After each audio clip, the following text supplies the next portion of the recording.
오늘 제가 말씀드리려고 하는 내용은 교회입니다. 저희는 교회 이름을 함께하는 교회라고 지었습니다. 오늘 설교는 처음 오신 분들도 계셔서 우리가 왜 새로운 교회를 시작했는지를 말씀드리는 시간으로 준비했습니다. 제가 최근 가장 많이 들었던 이야기는 왜 교회 개척을 하느냐입니다.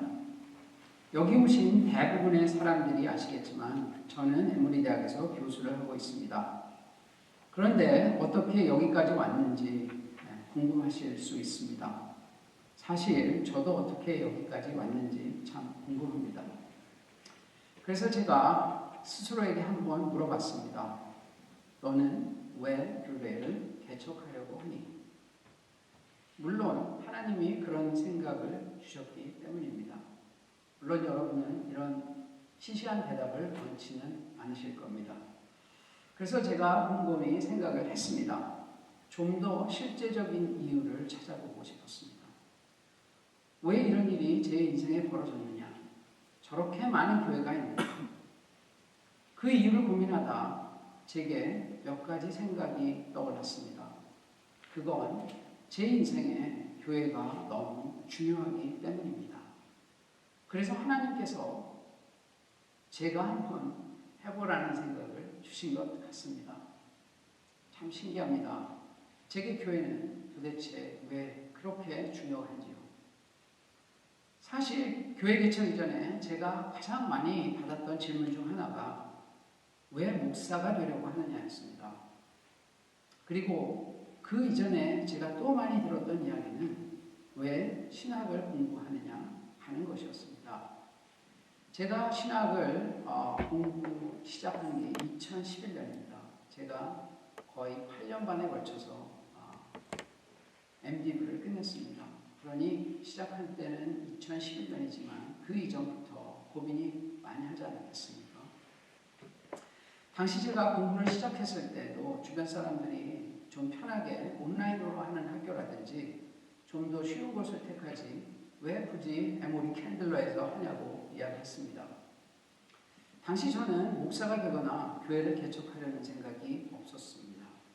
하지만 오랜 교회 생활을 통해서 궁금한 게 참 많아서 여러 가지 신앙서적을 읽게 되었고 또 날마다 기도하고 성경 보는 시간이 어느 순간 한두 시간이 넘어서기 시작했습니다. 그리고 주변도 전도하기 시작했는데 신기하게 사람들이 교회에 나가기 시작했습니다.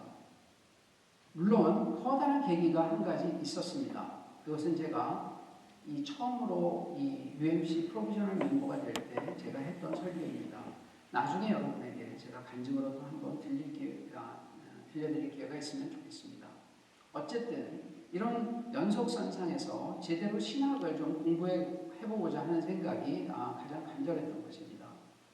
제가 목사 과정을 밟게 된 것도 원래 계획에 없었습니다. 아내가 한인교회에 가게 되면서 저는 그날도 기억하지만 그 한 목사님이 저를 소개하실 때 본인을 전도사님으로 불러달라고 이렇게 소개를 했었습니다. 그때 제가 신학교에 있었기 때문입니다. 아시겠지만 UMC는 더더군다나 안수 과정이 까다롭고 깁니다. 그런데 하필 거기서 목회자가 되는 길을 걷고 있습니다. 아이러니하게도 저는 미국에 와서는 바로 이전 교회를 제외하고는 감리교회를 다녀본 적이 없습니다.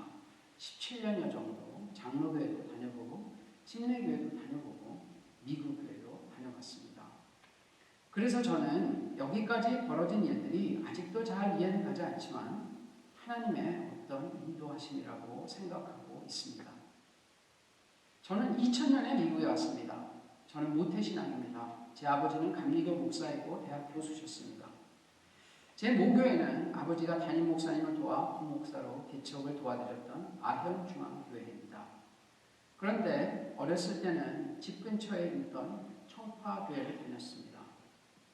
중학교에 올라와서는 제 모교회로 돌아가서 아현중앙교회에서 미국에 나오기 전까지 신앙생활을 했습니다.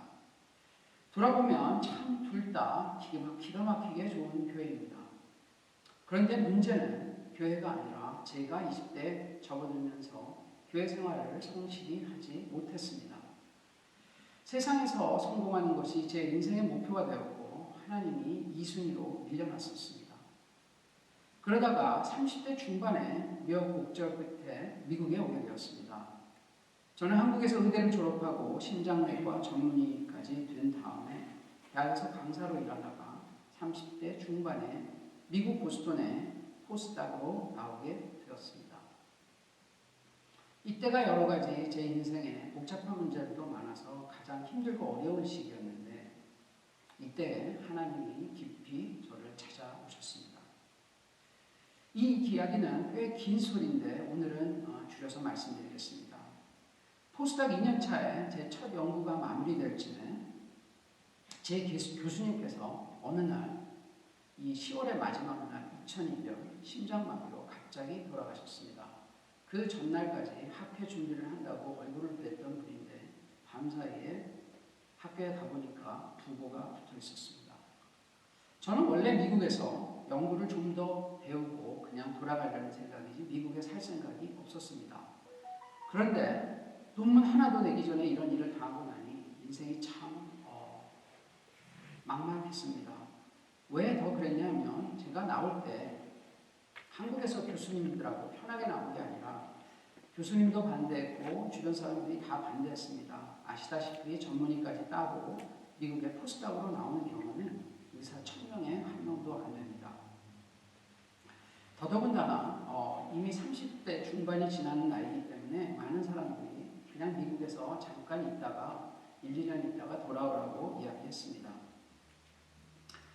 그런데 제 손에 잡히는 게 하나도 없고 그러니 한국에 돌아가기는 너무 창피하고 이런 상태에서는 또 원하는 대학에 가기도 어려운 상황이 되어버렸고 미국에서 또 어디론가 다시 가서 시작하자니 이미 나이가 그 당시에 30대 후반이었습니다. 당시 정말 몇 달 동안 손에 잡히는 일이 하나도 없었습니다. 집에 오면 소파에 앉아서 2시간이고 3시간이고 때로는 오후 저녁을 먹고 소파에 앉으면 시계를 보면 12시 반이 된 적도 있었습니다. 그때 제가 불쌍했던지 아내는 저를 붙들고 무릎 꿇으라고 하더니 제 등을 놓고 기도하기 시작했습니다. 저는 갑자기 눈물이 터지면서 하나님의 깊은 임재를 체험하게 되었습니다. 그 하나님이 저를 불쌍히 여기셔서 또 우여곡절 끝에 우리 교수님의 제자였던 교수님 밑에서 첫 논문을 낼 수 있었고 놀랍게도 정말 놀랍게도 1년 후에 교수가 되었습니다. 이 믿기지 않는 이야기를 정말 수백 번은 한 것 같은데 지금도 그때 받았던 하나님의 은혜는 이로 말로 할 수 없습니다. 그리고 교수가 된 지 1년쯤 지나 한국에서 가장 좋은 학교라고 하는 곳에서 잡 오퍼가 왔습니다. 이 문제로 고민을 하는데 인생에서 제가 정말 처음으로 하나님을 향한 나의 계획이 궁금했었습니다. 도대체 저 같은 사람을 미국에 왜 부르셨고 여기서 말도 안 되게 또 이렇게 인도를 하셨는데 이제 제가 돌아가는 게 맞는지 처음으로 인생에서 고민이 생겼습니다. 그래서 갈급한 마음에 신문을 보는데 그때 거기 보스턴 인근에 뉴햄셔에서 부흥회가 하나 있다는 것을 보았습니다. 그래서 그 부흥회를 보고 한 1시간 되는 거리인데 한 달 반여 정도 후에 꽤 유명하신 한국의 목사님이 오신다고 하셔서 거기를 정말 어른되고는 처음으로 부흥회에 참석했습니다. 그런데 그 부흥회가 정말 얼마나 제게는 의미였는지 첫날부터 3일 동안 날마다 그 자리에서 정말 열심히 울었습니다. 주변을 쳐다봐도 저처럼 우는 사람은 없었습니다.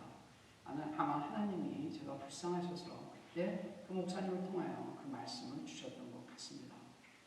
부흥의 마지막 날 비가 굉장히 많이 오는데 집에 돌아오니 거의 10시 반이 넘었습니다.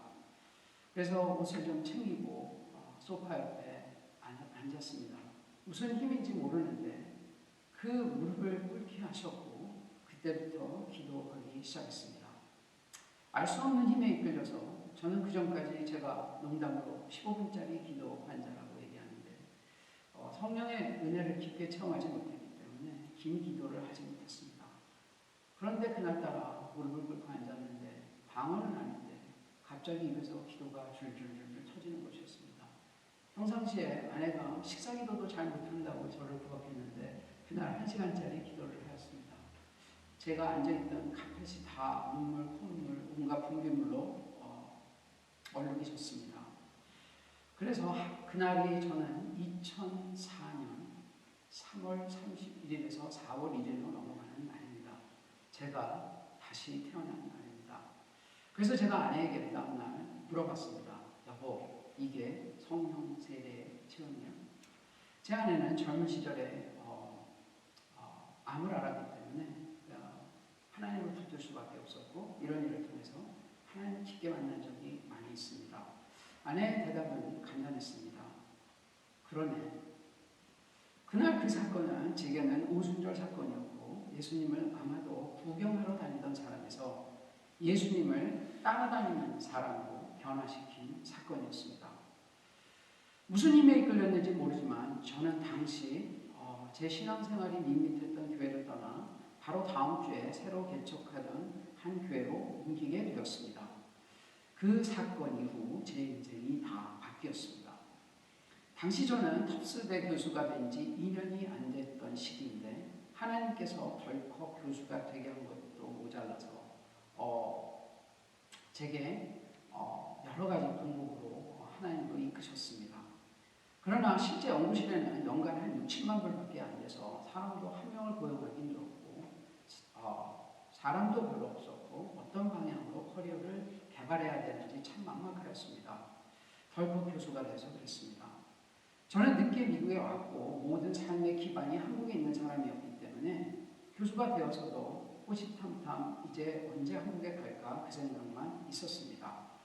제 인생의 목표는 제 모교에서 교수로 성공해서 거기에서 이런 커리어의 사다리를 올라가는 것이었습니다. 교회에서는 모태신앙에 저는 20대에 감리교에서 집사를 받았습니다. 결혼 전에 겉으로는 멀쩡해 보이는 크리스찬이라 구역장도 했고 교회를 옮기기 바로 전까지 그 교회가 300명 정도 되는 교회인데 대표 기도까지 했던 사람입니다. 그런데 문제는 제가 교회 일에 별 관심이 없던 사람입니다. 제 목표는 그냥 인생의 성공이었습니다. 교회에서 사람들과 교제도 많이 하지 않고 깊이 하지도 않았고 교회를 시키면 그냥 좀 하는 정도였습니다. 즉 제 인생이 중심이 일터를 중심으로 돌아가는 사람이지 교회를 통하여 돌아가는 사람이 아니었습니다. 좀 더 정확히 말하면 일 중심적 사람이지 하나님 중심적인 사람이 아니었습니다. 그런데 2004년 3월 마지막 날 그 이벤트가 저를 바꾸었습니다.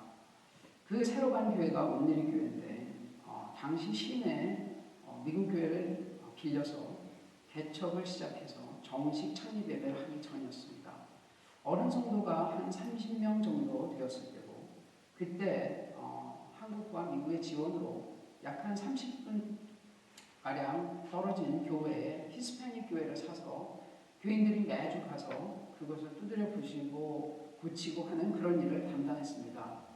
제가 그 당시에 말씀드리지만 교회에서 점심도 잘 안 먹고 집에 가던 사람인데 교회를 딱 가니까 처음에 저한테 시킨 일이 가서 페인트 칠하고 페인트 베끼고 이런 일이었습니다.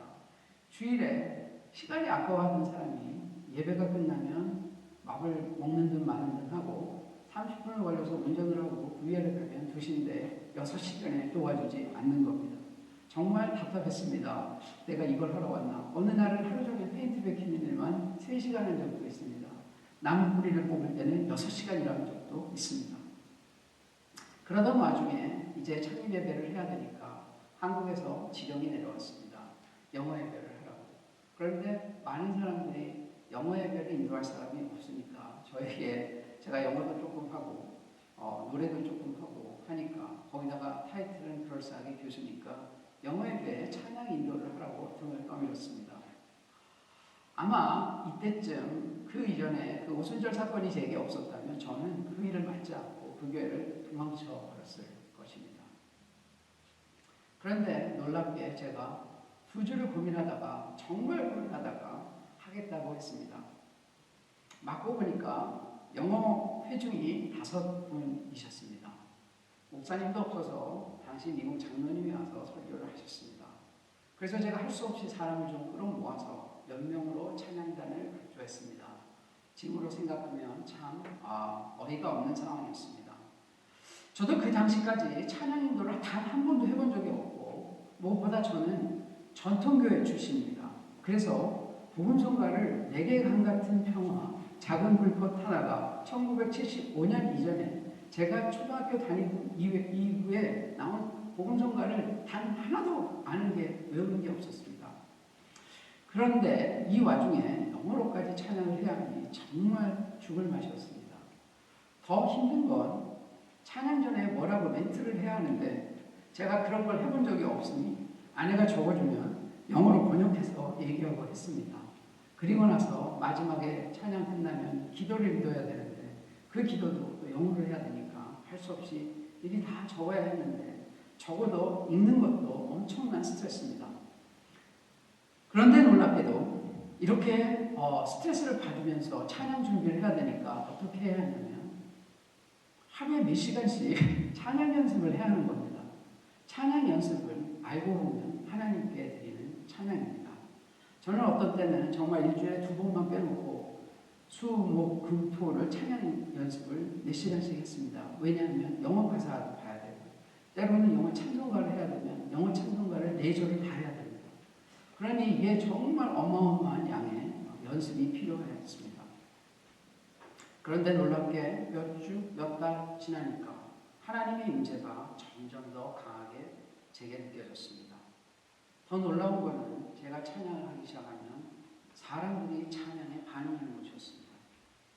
제가 그때 처음으로 느낀 게 정말 제가 이 찬양으로 하나님을 부르셨나 하는 생각입니다. 또 그때 하나님께 생각했던 것이 이제야 내가 사람 구실 좀 하는구나 하는 생각이었습니다. 생각해보면 어마어마한 하나님의 은혜를 입고 살았는데 하나님한테 드린 게 너무 없었던 겁니다.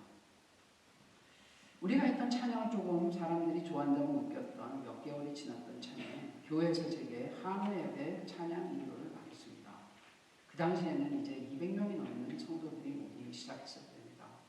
교회는 정말 매주 사람이 늘었고 1년 후에부터는 새벽 예배가 생기면서 저는 매일 새벽 예배 찬양 인도도 맡았습니다. 그러니까 교회를 목사님보다 더 정말 많이 가야 하는 상황이 온 겁니다. 월, 화, 수, 목, 금, 토, 일을 매일 교회를 갔습니다. 생각해보면 6개월 전까지 교회에서 점심도 안 먹고 도망가던 사람이 새벽 4시 반에 깨서 교회 5시 15분까지 나와서 아내하고 문을 저 뒤에를 열고 들어와서 겨울이었던 것 같은데 문을 열고 싸늘한 곳에 뒤에 음향을 올리고 스위치를 올리면서 제가 받았던 은혜는 정말 놀랍습니다. 제가 그 일을 무려 3년 반을 했습니다. 물론 새벽 예배 반은 제가 했고 나머지는 나중에 다른 분이 도와줬지만 제가 그때 느꼈던 것은 늘 이 오른쪽 앞자리에 제 자리가 있었는데 거기에 무릎 꿇고 정말 매번 1시간 이상씩 기도했습니다. 무슨 기도가 할 게 그렇게 많았는데 그때마다 하나님이 그 자리에 앉으실 때마다 저를 얼마나 기다리셨는지를 알게 해주셨습니다. 더 놀라운 건 교회는 30명에서 3년 반 사이에 700명까지 부흥했습니다. 지금 생각해보면 그때 그 일이 저를 너무나 많이 변화시켰고 지금의 저를 있게 했습니다. 나중에 이런 일을 신학적으로는 Transformative Experience라고 하는 것을 알게 되었습니다. 그런데 더더욱이 놀라운 것은 이런 어마어마한 시간을 교회에 쏟아부었음에도 불구하고 제가 불과 4년 3개월 만에 테니어가 되었습니다. 상상이 안 되시겠지만 논문 4개로 테니어가 되었습니다. 그러나 그 와중에 어마어마한 연구비를 200만 불이 넘는 연구비를 2배 연속으로 받았습니다. 제가 지금 20여 년을 교수를 하면서 3년 안에 저는 그렇게 연구를 저보다 잘하는 사람이 참 많습니다. 그런데 이렇게 연구비를 갑자기 빠르게 받는 사람을 아직까지는 저는 본 적이 없습니다. 참 사실 다른 사람에게 미안한 일이 벌어진 겁니다. 그 당시에 있었던 이런 기적 같은 경험이 문제는 제게만 벌어진 게 아니라 함께했던 찬양단원, 순원, 새벽기도 식구들 전부 다 벌어졌습니다. 정말 그 이야기를 드리려면 제가 설교를 아마 50번은 해야 될 겁니다. 당시 에피소드가 정말 많습니다. 그래서 제가 어쩌다 한 번씩 그 에피소드를 꺼내게 됐습니다. 후에 든 생각이 인생의 이런 결정적이고 기적적인 변화가 교회가 아니었다면 어떻게 생길 수 있을까라는 것입니다. 그 수많은 사역을 하면서 얼마나 많은 문제들이 있었겠습니까? 그 교회도 문제가 많았습니다. 그럼에도 불구하고 이를 통해서 하나님을 더 깊이 알게 되었고 사람들과의 교제를 통해서 인간에 대한 이해가 참 깊어졌습니다. 무엇보다 교회와 하나님과 사람을 섬기는 기쁨이 얼마나 큰지 알게 되었습니다. 이번에 설교를 준비하다 보니까 그때 그 교회, 그 경험이 저를 끊임없이 좋은 교회에 대한 갈망을 가지도록 했던 것 같습니다. 2008년 제가 에모리 대학에 내려오면서 저희 부부는 새로운 교회들을 다니게 되었고 이런 교회에 대한 갈증은 그 이후로는 잘 채워지지 않았습니다. 교회는 도대체 뭐길래 사람들에게 이러한 갈망을 일으키는 걸까요? 저뿐 아니라 많은 사람들이 좋은 교회를 찾아 나섭니다. 목사님들은 흔히 교회가 거기서 거기지 왜 자꾸 옮겨 다니냐고 이야기하십니다. 그러나 제 경험상, 아니 여러분도 다 동의하시겠지만 그런 것 같지는 않습니다. 물론 사람마다 자기에게 맞는 교회가 있습니다. 그러나 보통 괜찮은 교회는 여러 사람들이 공감하는 무엇인가가 있습니다. 그게 무엇일까요? 그래서 제가 여러분과 오늘 잠깐 교회에 대해서 살펴보려고 합니다. 신학적으로 정의할 때의 넓은 의미에서 교회는 시대를 초월한 모든 참신자, 트루 빌리버, 즉 구원받은 신자들의 공동체입니다. 보통 개신교에서는 교회를 예수 그리스도를 구세주로 고백하고 따르는 성도들의 공동체라고 이야기합니다. 헬라어는 많이 들으셨겠지만 에클레시아라고 이야기하죠. 헬라어 에클레시아는 그냥 공동체, 회중이라는 사실 뜻입니다. 이 에클레시아라는 말은 구약 성경을 70인역에서 번역하면서 히브리어에 있던 카할이라는 단어를 번역한 것입니다. 이 의미는 신명기에 보면 하나님께서 백성을 불러낼 때 쓰셨던 표현입니다. 그래서 하나님이 불러낸 백성 또는 회당이라는 뜻이 있습니다. 영어로는 congregation이 더 적합한 단어라고 생각을 합니다. 그런데 여기서 카할이나 에클레시아나 공통점이 있는데 불러내었다라는 의미를 가진다는 겁니다. 그런데 이 에클레시아라는 말이 영어로 번역이 되면서 철치라고 했는데 그래서 그 말의 기원을 보니까 좀 또 다릅니다. 이 말은 서게르만어인 키리카, 그러니까 철치를 약간 그쪽 발음을 하면 키리카 이렇게 발음을 한다고 합니다. 그래서 키리카에서 유래하는데 이 말은 헬라어인 큐리아케, 즉 이 의미는 주님의 또는 주님에 속한, 영어로는 of the Lord 그런 뜻이라고 합니다. 그래서 제가 생각해 보았습니다. 그럼 이 두 가지 교회의 어원을 합해서 생각해 본다면 우리 교회는 하나님께서 부르신 주님에 속한 사람들이라는 뜻이 됩니다. 간단히 말하자면 주님께서 불러 모은 하나님의 백성입니다. 우리가 온 것이 아니라 주님께서 불러 모은 하나님의 백성입니다. 이러한 교회에는 주님이 불러 모은 사람이기에 전부 구원을 받은 사람으로만 모이는 곳이 됩니다. 이러한 광범위한 의미의 교회를 학자들은 보이지 않는 교회, 진정한 교회라고 이야기합니다. 그런데 일상생활에서 우리가 접하는 교회는 이러한 교회와는 좀 차이가 있습니다. 이를 우리가 보이는 교회, 지역교회, 로컬 처치라고 합니다. 이러한 교회는 건물과 조직을 가지고 있고 목회자와 평신도로 구성이 됩니다. 그런데 문제는 이러한 지역교회에는 진심으로 믿는 사람, 즉 구원받은 성도도 있지만 그렇지 않은 사람도 있습니다. 이것을 예수님께서는 알곡과 가라지라는 표현을 쓰셨습니다. 곡식이 자랄 때 진짜 곡식도 있지만 잡초도 있다는 말씀이시죠. 그런 의미에서 종교개혁을 하면서 루터나 칼빈은 이상은 주로 캐톨릭에서 정의하였던 전통적 의미에서의 교회고, 종교개혁을 하면서 루터나 칼빈은 어떻게 정의하였냐면 교회가 외적으로 하는 사역 중심으로 정의하였습니다. 교회는 하나님의 말씀이 선포되고 들려지고 그리스도께서 정한 성례가 집행되는 기관이라고 이야기했습니다. 우리 감리교도 아시겠지만 거의 동일한 정의를 사용합니다. 즉 교회가 구성되는데 가장 중요한 두 가지, 첫 번째 하나님의 말씀, 두 번째는 성례입니다. 교회를 오래 안 다니신 분들은 성례하면 좀 부담 느끼시겠지만 이 두 가지 다 알고 보면 복음을 전파하는 중요한 수단입니다. 개신교에서는 성례가 두 가지밖에 없습니다. 세례와 성만찬, 가톨릭에서는 7가지가 있습니다. 그런데 성경에서는 예수 그리스도가 행했던 그것이 두 가지이기 때문에 우리 개신교는 두 가지를 받아들였고 그 내용은 실제 예수 그리스도의 삶과 죽음으로 드러낸 복음을 극화한 것입니다. 즉 성례라는 것이 첫 번째 성만찬은 예수 그리스도의 죽음을 극화하는 것이고 세례는 우리가 새로 태어나 복음을 받고 예수 그리스도 안에 복음으로 들어간 것을 기념하는 그것을 극화하는 것입니다. 다시 말해서 교회의 본질이 하나님의 말씀을 전하고 듣는 것 그리고 성례라고 하면 교회의 본질은 무조건 예수 그리스도가 살아낸 복음을 전파하는 것입니다. 말로 전파하든 몸으로 전파하든 바로 그것입니다. 이것이 교회의 본질이고 목적입니다. 이런 목적을 달성하기 위해서 교회도 건물도 필요하고 여러 가지 조직도 필요합니다.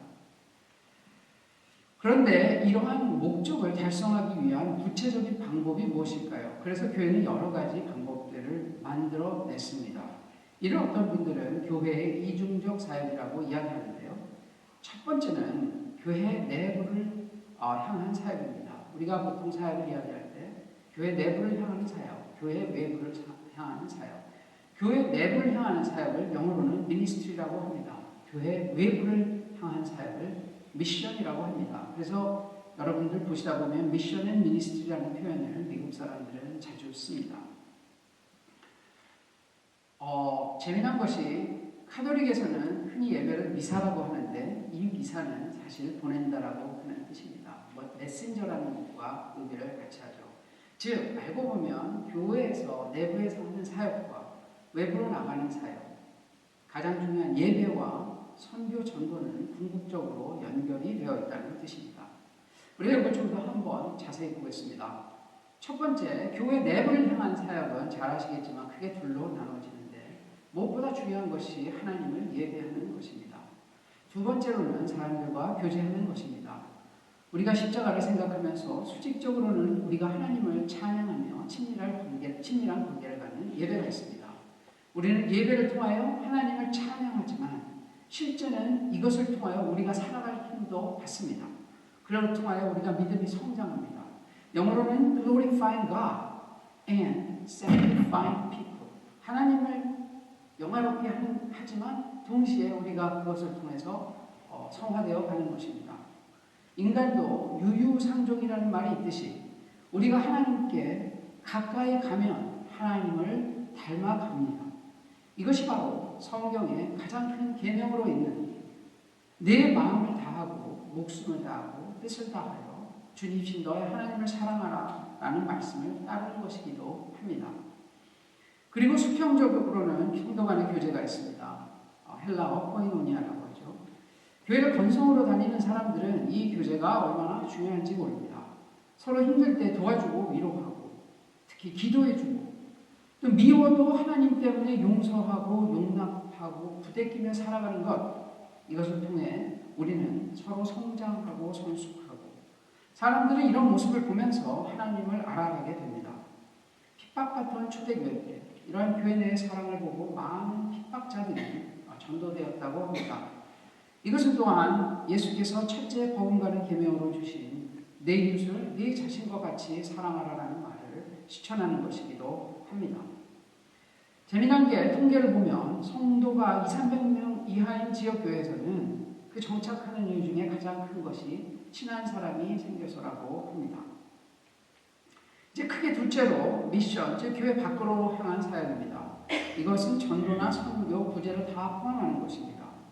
먼저 구원받은 하나님의 백성으로서 구원받지 못한 사람들에게 복음을 전하는 전도와 선교, 그리고 세상에서 소외되고 가난하게 사는 사람들을 돕는 구제가 여기에 포함됩니다. 물론 사회적 정의를 추구하는 사역도 여기에 포함됩니다. 예수님이 이 땅에서 낮은 곳에 오셔서 더 낮은 곳을 향하다 돌아가셨습니다.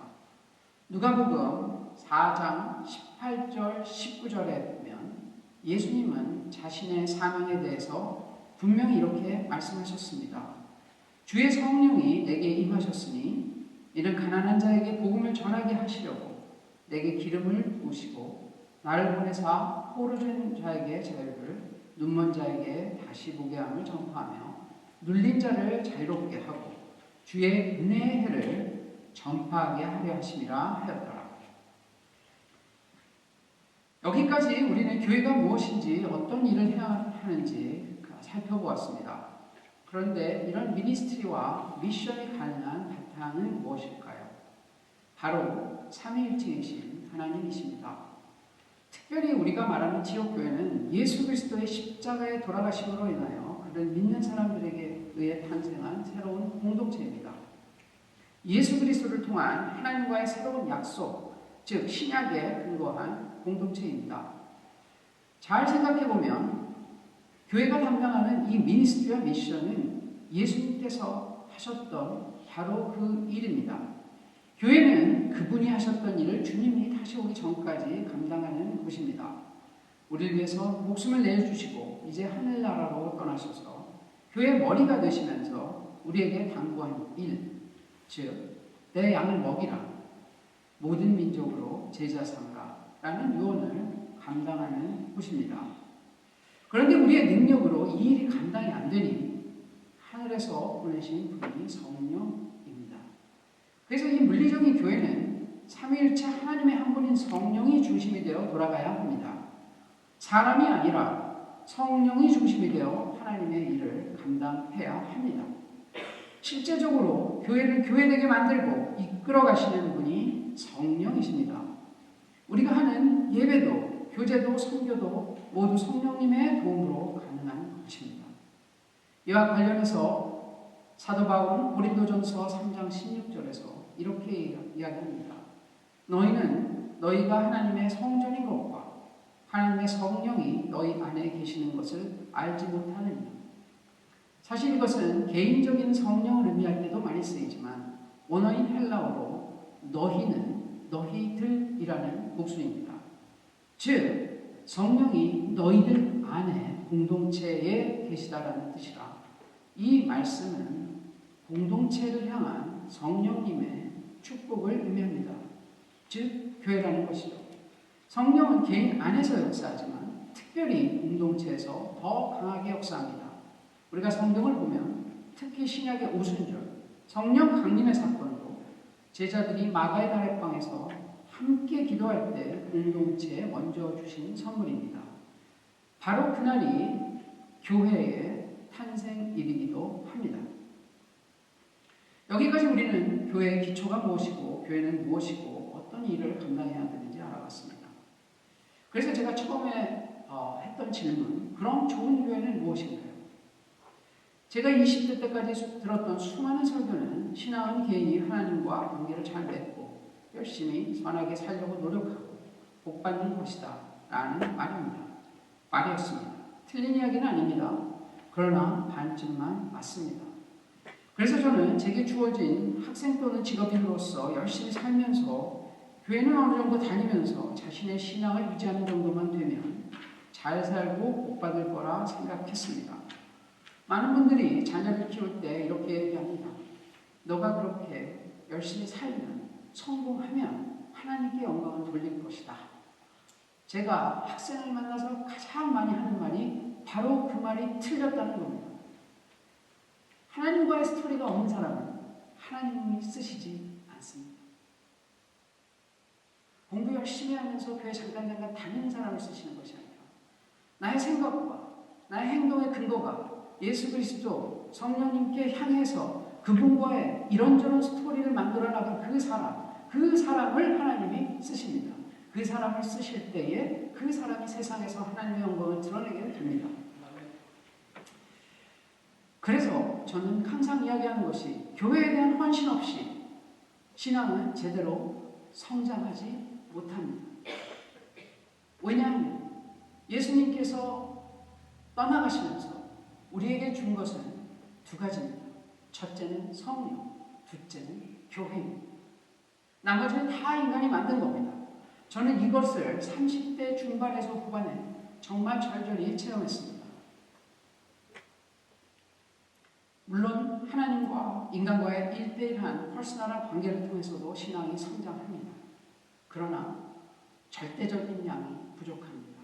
꼭 교회가 있어야 합니다. 말씀드린 대로 교회는 성령과 불가분의 관계를 가지고 있습니다. 성령은 교회의 머리이신 그리스도의 영입니다.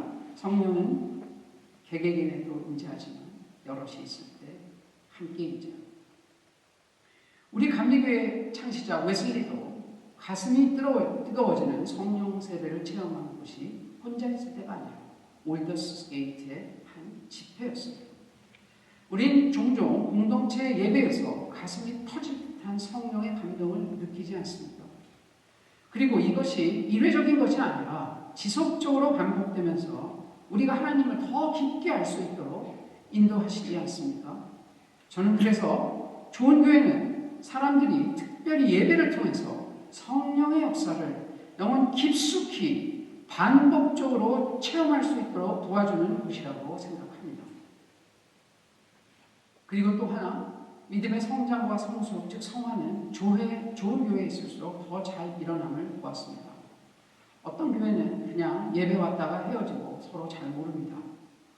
좋은 교회는 그냥 각자 도생의 형태로 신앙생활하다가 헤어지는 곳이 아니라 공동체에서 눈물 콧물 다 나누면서 기쁨을 나누면서 함께 성장해 가는 곳이라고 생각합니다. 교회를 그리스도의 몸이라고 이야기하는데 팔만 자라거나 다리만 자라면 기억이 됩니다. 몸이 건강하면 모든 신체 부위가 함께 성장합니다. 교회가 건강하면 그 안의 구성원이 그리스도를 더 많이 닮아가게 됩니다. 저는 이런 관계 중심적 교회가 되기를 원합니다. 그러려면 가장 큰 것이 소그룹입니다. 최근 조사를 보니까 교회를 떠나는 가장 큰 이유 중 하나가 공동체에서의 관계 문제라고 합니다. 그런데 여기에 대한 가장 좋은 해결책이 소그룹 활동이라고 합니다.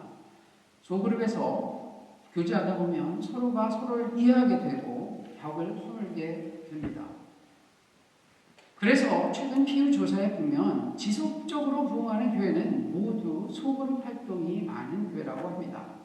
그래서 저는 이런 관계성을 기본으로 한 교회가 건강한 교회라고 생각합니다. 오늘 함께 공독한 에베소서 2장은 초대교회의 유대인과 이방인이 갈등과 반목을 하는 상황에서 바울이 에베소 교회에 던진 이야기입니다. 너희를 위해 돌아가신 예수 그리스도께서 벽을 허무시고 한 성령으로 너희를 교회가 되게 하셨다. 그러니 너희는 그리스도 안에서 서로 연결되어 하나님께서 거하시는 성전으로 하나씩 지어져 가라는 이야기입니다. 그런데 이러한 교회라고 할지라도 물이 또 보이면 썩듯이 안에서만 잘 지내는 교회가 있습니다. 요즘 한국의 어떤 대형 교회들은 자신들만의 잔치에 머물러 있습니다. 사회 문제에 대한 관심과 선교가 없는 교회는 반쪽짜리 교회에 머물게 됩니다. 그래서 좋은 교회는 항상 이러한 은혜를 밖으로 흘리는 외적 사역, 전도, 선교, 구제와 사회 참여에 애를 써야 합니다. 이건 마치 몸이 운동하지 않고 먹기만 하면 비만에 빠져서 병에 걸리는 것과 같은 이치입니다. 특히 요즘 젊은 세대는 사회적 책임감이 없는 교회는 관심이 적다고 합니다. 바로 공정과 정의의 문제가 되겠죠. 또한 목회자와 교회의 타락이 사회 문제가 되는 만큼 교회 행정과 재정이 투명한 교회가 좋은 교회라고 생각합니다. 또한 지금 아틀랜타에는 한국인이 몰려들고 있습니다. 젊은이도 그리고 은퇴하신 어르신들도 점점 늘고 있습니다. 저는 하나님의 계획 없이 이러한 일이 벌어지지 않는다고 생각합니다. 좋은 교회는 자신에게 주어진 바로 그 컨텍스트가 주님이 맡기신 복음 전파의 가장 좋은 현장이라는 생각을 가진 교회라고 생각합니다. 그래서 우리는 글로벌하게 생각하지만 로컬하게 행동하는 교회가 좋은 교회라고 믿습니다. 우리는 가장 가까운 곳에서 필요를 채워줄 수 있는 교회가 좋은 교회라고 생각합니다. 교회 또한 성장에만 눈이 어두워서 성도의 수평 이동에만 집중하는 교회가 아니라 믿지 않는 분, 가난한 성도들, 교회 잘 안 가는 청년들, 그리고 외롭고 도움이 필요한 그런 어르신분들도 오도록 애쓰는 교회, 그래서 우리가 그분들 위해서 섬기는 그런 교회가 좋은 교회라고 생각합니다. 지금 말씀드린 그런 좋은 교회가 우리 그 교회가 되었으면 참 좋겠습니다. 그런데 이런 교회, 즉 예배를 통해서 깊은 성령의 역사를 체험하고 성도 간의 관계의 중심적 교회를 이루어가며 전도와 사회 참여 모두 우리가 함께 하지 않으면 불가능합니다. 그래서 우리 교회는 이런 교회가 되기 위해서 이름을 함께하는 교회로 지었습니다. 삼위일체이신 하나님께서 우리와 함께 하시고 모든 성도들이 함께 한다는 의미입니다. 오늘 본문에서 나온 것처럼 그렇게 함으로 우리가 서로 함께 그리스도의 몸으로 지어져 가기를 소망합니다. 제가 설교를 준비하면서 참 꿈도 야무지다라는 생각을 했습니다. 사실 이 설교는 여러분보다 제가 저에게 하는 설교입니다. 주님께서 너는 어떤 교회를 생각하고 있니? 물어보실 때 사실 제가 정리된 답을 드리지 못했습니다. 그래서 정리를 하다 보니 생각보다 이렇게 일이 커져버렸습니다. 그런데 제가 생각을 정리하면서 하나님의 인도하심을 느꼈습니다. 하나님께서 하라고 하셨으니 제가 또 일을 돌렸습니다. 주님께서 책임져 주세요. 이런 마음입니다. 그러니 오늘 오신 여러분도 한 성령 안에서 함께 좀 책임져 주시기 바랍니다. 왜냐하면 제가 이번 달에 예배를 한번 보겠다고 했을 때 우리가 지금 모이는 숫자로는 너무 시기상조라는 생각이 들었습니다. 오늘 다 오신 분들 아시겠지만 우리가 7명, 8명으로 성경 공부하는데 우리는 참 좋았습니다. 그런데 너무 숫자가 적어서 그런데 하나님께서 어느 날 예배를 시작해라는 말씀을 생각을 주셨습니다. 그런데 이렇게 예배를 시작하겠다고 하니까 정말 알 수 없는 곳에서 너무나 많은 분들께서 도와주셨습니다. 정말 한 분 한 분 저에게는 5년 후 10년 후 또 제게 간증이 될 것입니다. 그래서 저는 이 교회가 어쨌든 설 수 있겠구나라는 생각을 했습니다. 여러분 이 세상에 아까 말씀드린 것 같은 괜찮은 교회가 하나 더 탄생한다면 하나님께서 얼마나 기뻐하실까요? 예수님께서 피 흘리신 대가로 우리가 받은 그분의 의품의 교회가 아닙니까? 우리의 작은 수고로 건강한 교회가 하나 탄생한다면 세상에 그것보다 더 좋은 일이 무엇이 있을까요? 우리는 새로운 교회가 되려고 합니다. 여러분이 함께 해주셔서 좋은 교회를 만들어 주십시오. 주님이 도와주실 줄 믿습니다. 기도하겠습니다. 사랑하는 아버지 하나님, 말씀을 전하면서도 당신이 얼마나 우리를 사랑하시고 선대하시는지 알게 하셔서 찬양과 감사를 드립니다. 참 부족한 제가 말씀을 나누었지만 주님의 은혜로 당신의 뜻이 온전히 전달되기를 간절히 바랍니다. 이 교회가 예수 그리스도의 십자가 복음 위에 서서 성령의 역사를 통하여 성도님 한 분 한 분이 깊이 하나님을 체험하고 믿음이 자라고 인생이 기쁘고 평안하고 행복하며 잃어버린 사람들을 하나님께로 인도하고 그리스도의 사회적 책임을 다하는 교회가 되길 간절히 바랍니다. 그러나 무엇보다 우리의 계획보다 주님의 뜻이 어디에 있는지 분별할 수 있는 지혜를 허락하여 주옵소서. 그래서 주님 앞에 잠잠히 듣고 주님의 계획을 잘 따라가게 하여 주시고 우리를 통하여 당신의 귀한 뜻이 이루어지기를 간절히 바랍니다. 힘들 때나 기쁠 때나 온전히 주님만 붙들고 나아가겠습니다. 주여 인도하여 주옵소서. 이 모든 말씀 선한 목자 되신 주 예수 그리스도의 이름으로 간절히 기도드리옵나이다.